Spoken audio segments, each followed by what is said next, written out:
যে তুমি হ্যাঁ তুমি একটা যাচ্ছে তাই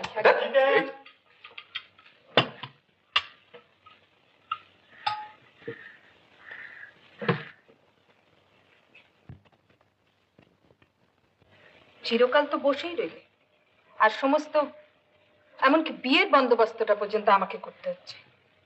শেষ পর্যন্ত আমাকেই ঠিক করলে? শেষ পর্যন্ত না, গোড়া থেকেই তোমাকে ঠিক করেছি।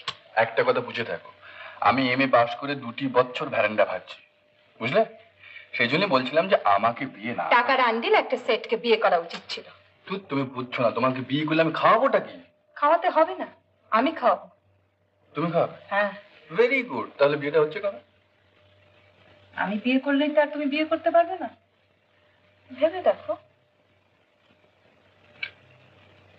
ভাববার সময় অনেক পাবো ইন্দিরা, কিন্তু এমন সুন্দর মিষ্টি মুখের কথা আর তো কথা শুনতে